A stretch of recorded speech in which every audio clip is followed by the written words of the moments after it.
A report card that you read but cannot take any action on them is just a grade. The best submission team do not just file a quarterly submissions, they work on it. They turn a particularly low submission to a corrected, completed, higher payment submissions, usually before the next report card drops. I am your host tutor, Dr. Baawuah. Over the past 3 weeks, we've learned about the Medicare Advantage Encounter Data Report Card, what it is, how to read it, how to resolve it with different reports, and today we'll be closing the loop to work on how to take action and work on it. Let's get into today's. Today we'll be looking at the reframe that changes everything. The report card is not just a grade, it is a to-do list. And a low report card isn't a verdict. We've been talking about that throughout this month. It's a to-do list that CMS is handing to your team. It already names some of the places that you have low record submissions and where they are being affected and what contracts are being affected if you're an organization who has multiple contracts, and also has which of the sections that are exactly showing what edits are firing. And leveraging these report cards together with what we learned last week, you can start getting on working on your report cards, especially for the next quarter, because CMS releases it every quarter. Today we'll be going through that with 4 moves. Our first move, which is the trigger and the flags, do not try to fix everything at once because you may be overwhelmed, but rank them by the gap width and the payment impact. The widest gap, biggest dollar effect, you want to tackle that first. Which record types is furthest below the benchmark, and which contract is dragging us? If you have multiple contracts, if you have one contract, you are looking at which one is below the benchmark and potentially having impact on your risk score. You want to start from there. Section 1B, which of the top edits hits the most encounters? We looked at some of our edits that are being fired on the front end and also on the back end, so you can leverage those edits that are being fired to start prioritizing on which records you want to tackle first.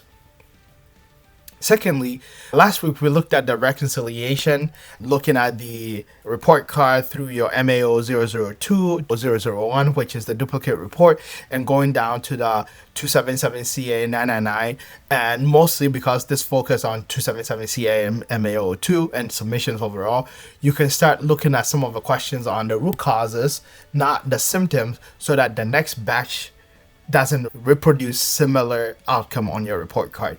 But now you can resolve them at the root cause, and then you see the impact on your next quarterly report card.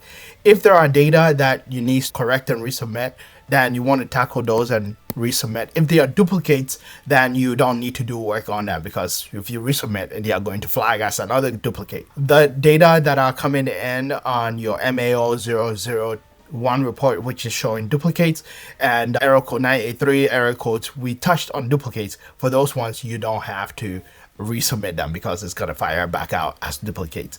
And you confirm acceptance on your next MAO 002 report, and you want to verify. You do not hope. My previous director used to tell me that hope is not a strategy. So you want to verify that these are accepted on your MAO 002, and therefore it will appear on your next quarterly report card. CMS explicitly invites health plans to reach out if they have any technical assistance or any feedback on the report card. The risk adjustment mailbox is what CMS specifies on the HPMS memo regarding any questions that anyone may have on the report card. Is the risk adjustment operations at cms.hhs.gov, and you want to put the quarter update so that things can get resolved and routed to the right person at CMS for the help. You want to engage CMS if there are anything that you need or any assistance that you need. You can engage CMS, or you can even reach out to me if you have any specific questions. Engage your subject matter expertise as you work together in this. And particularly low is CMS starting a conversation. It's not an accusation. If you have that mindset, then it helps you to better resolve your report card. These are the actions that you need to take. We'll go to the 4th action. You want to build this in a rhythm. The report card is quarterly. It is released between these period of time. So you want to put a standard report card review on your operational calendar with a good cadence. So they triage, you reconcile, you correct, you resubmit, you confirm that it is showing up on your MAs 0002, it is locked, it's showing up in your report card. So the cycle goes on and on. So the report card doesn't become an ad hoc process, but it becomes a rhythm within your operational team that you look forward to the report card, resolve your report card issues, you're able to get your MAO 002 in, your 277CA in, and that becomes an operational cycle that you do all the time, but not a one-off thing within your operations. And that is the fourth move that you want to have as you put the report card to work. Why does it matter?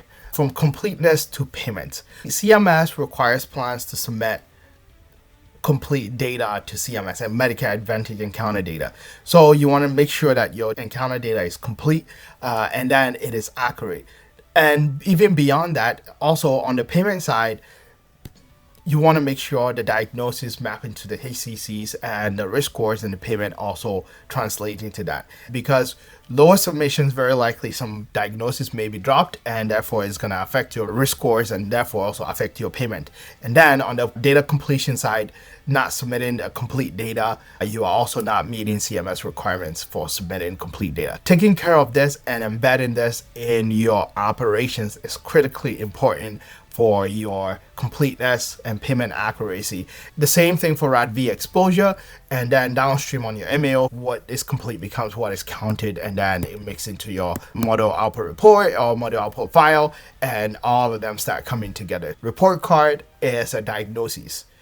If you take it, you work it out, you get your team together, you build it into your process, this can be a great instrument for you in your operations because it has the benchmark of what other people are submitting that looks similar to you that you can use as benchmark as you work out your report card. This series from start to finish, week 1, we looked at what the report card actually grades. Week 2, we looked at how to read it from 1A, 1B, 2B, 2A. Week 3, last week, we looked at how to reconcile it using the 5 report chain. And today, how do we act? How do we triage? How do we correct? How do we resubmit? How do we engage CMS? How do we build this in the rhythm? And if you have any questions, don't hesitate to reach out to me. I'm very happy to help in that. We'll end this month's lesson today on report cards today. Before you go, I will encourage you, if you have not already received your signature gift, is from Chaos to Clarity. It's a 1-page cheat sheet that maps the risk adjustment data sources for you for free, and you can download your free copy at this website, go.thehughesacademy.com. And once you fill this in, you become part of our email list. You get your free signature gift as well. If you have not subscribed to our channel or liked, I will encourage you because it helps us to reach a wider audience. Otherwise, I will leave you today and we will catch you same time next week. Bye for now.